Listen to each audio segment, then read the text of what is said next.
Have you been trying to work on self-carriage with your horse and just feeling like, well, the struggle is a little real, Lorna? It's just not coming together for me.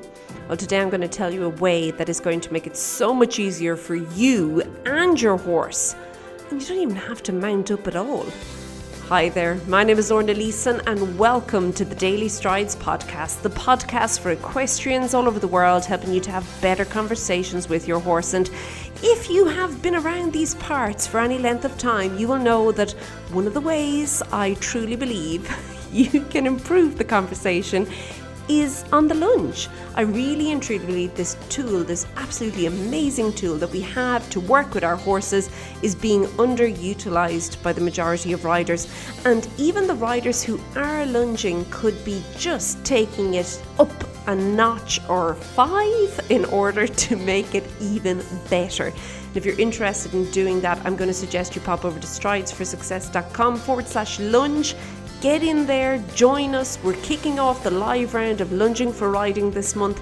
I'd love to have you with us, but regardless of if you join us or not, I'm going to suggest that this week, when you begin working with your horse, and particularly if you want to work on self-carriage, why not give correct lunging a go? Okay, I'm going to explain why, and I'm going to explain how to get started right now.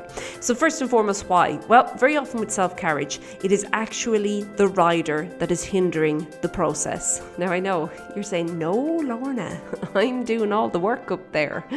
Yeah, that is often the issue. And the reason it's the issue is because while we're doing all the work up there, we're often really and truly grinding, okay? And I call it hunkering down. We hunker down in the saddle and it's like, the horse is going to lighten. And now, me just saying that, you can obviously see why that is probably not going to happen. So it makes sense that if we could find a way where we could take the rider out of the equation and really begin working on the self-carriage, well, it might help. And lunging is that way.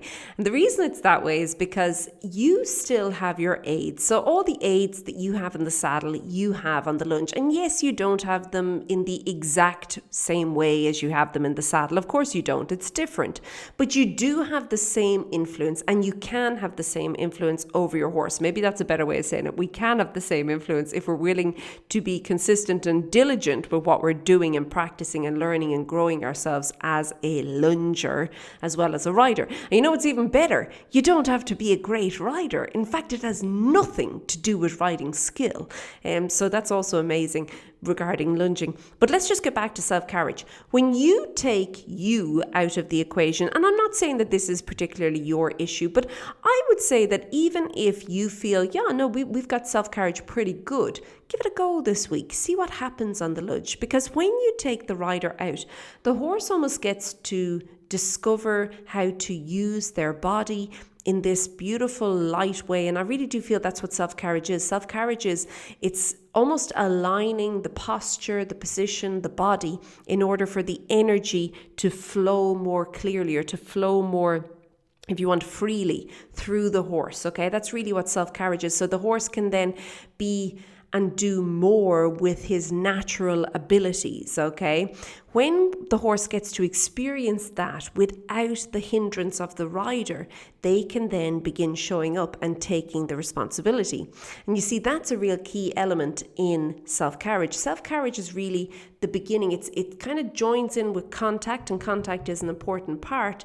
It joins in there with, it begins this more equal sharing of responsibilities between horse and rider. Very often up to that point, the rider is taking on a lot more of the responsibilities with regards to how the ride is going and improving the way the ride is going. But once we get to this point where we're beginning to work on contact and on self-carriage, that is where the horse actually shows up and the horse begins to take some responsibility.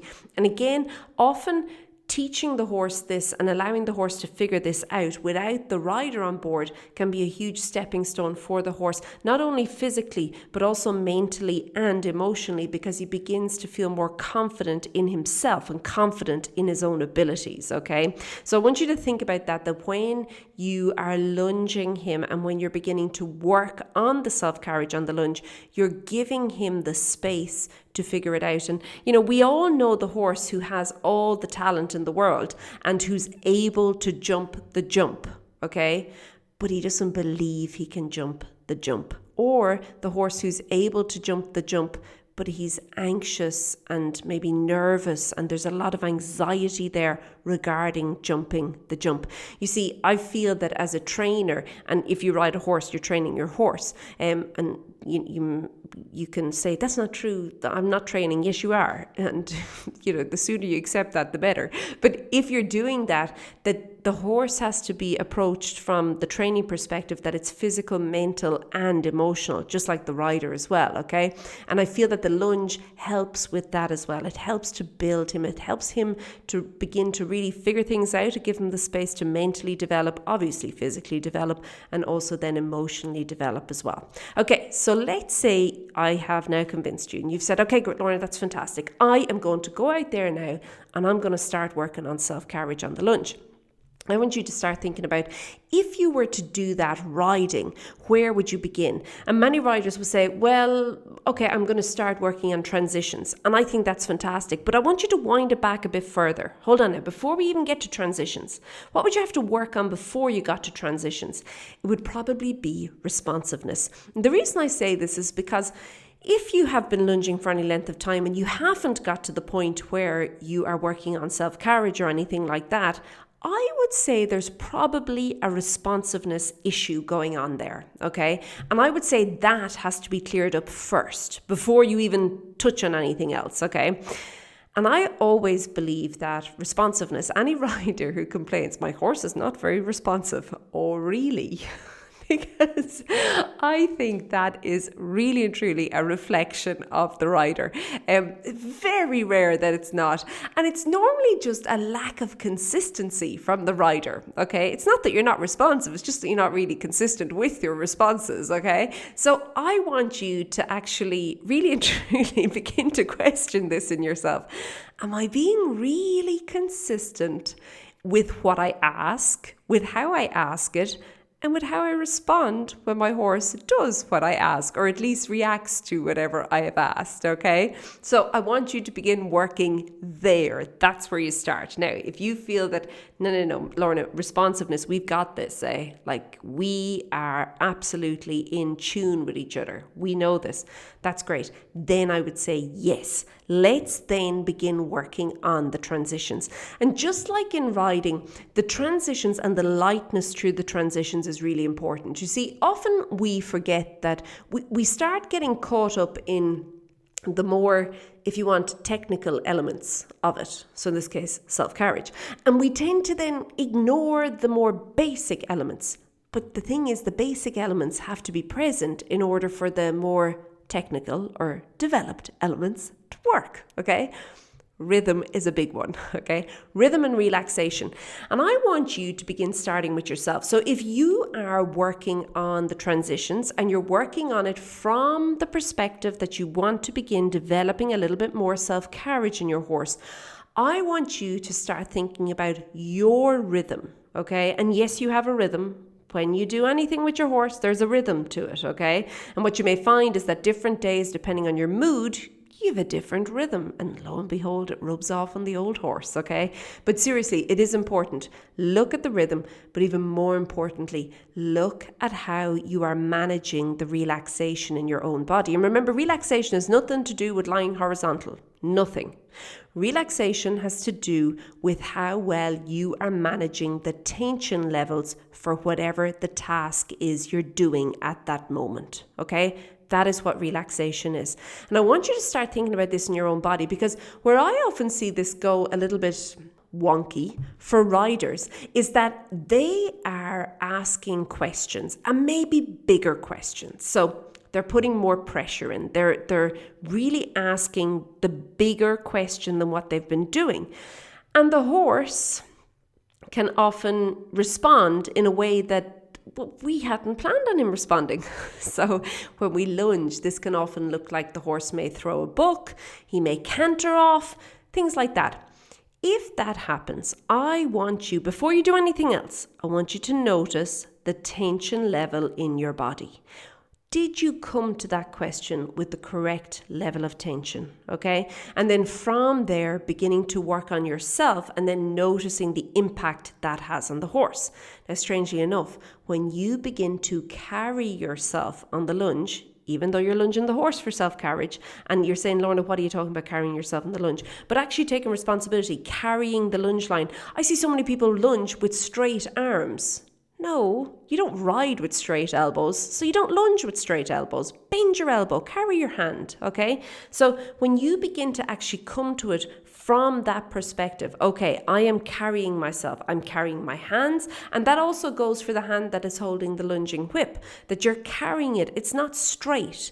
Remember, straight creates, when you have a straight elbow or a straight hand, it creates tension down through the line or down the lunging whip. And even though you won't make contact with your horse with the lunging whip, okay, that's not what the lunging whip is for. The lunging whip is like a pointer, okay? But when you are creating tension through your aids, and whether your aids are natural aids or they're artificial aids, meaning aids that are part of you or aids that have nothing to do with you and you leave at the stable and go home, okay? I want you to begin noticing the impact that has on the horse. So bringing this back to self-carriage, first of all, make sure that there is a responsiveness that is working in the conversation between you and your horse. From there, notice your own self-carriage. Am I carrying myself? And am I doing it in a way that I am maintaining the basics, the relaxation and the rhythm? And then from there, carry that across to the horse, carry it across to the transitions, okay? Begin working on the transitions and then see the difference as you start to work. You know, self-carriage is a big topic. It's like contact. You know, people can say contact, oh, it's just how you hold the reins. It's not. You know that. I know that. That's not what contact is. That doesn't even scratch the surface when it comes to contact. And what I've said today doesn't even scratch the surface when it comes to self-carriage. But it is something that once you begin to become aware of it and begin to understand that you can actually work on this on the lunge. In fact, the lunge is one of the best places you can do it. You can then begin to have this clearer conversation. And it's clearer because you have a clearer intention and you're really and truly mindful and present. Remember, you have 5 minutes aside. Make the most of them. Make each minute count. Make each 10 seconds count. You've no time to lose. You need to be focused. You need to be present. And I can tell you now, it will make such a difference for you and your horse. And I'm not talking about the difference on the lunge. Of course it's going to make a difference on the lunge. I'm talking about the difference it's going to make when you mount up, when you get into the saddle. That's what we're talking about. That's the difference we want to see. If you're interested in finding out more, and if you're interested in getting some coaching and some guidance regarding this, I'm going to invite you to join me inside of Lunging for Riding. You can get all the details over at stridesforsuccess.com/lunge. Trust me, it is brilliant. I love it. It is like my favourite program to work with riders in. I'd love to have you in there. Okay, have a great one, and I'll chat to you next week. Be good. Bye.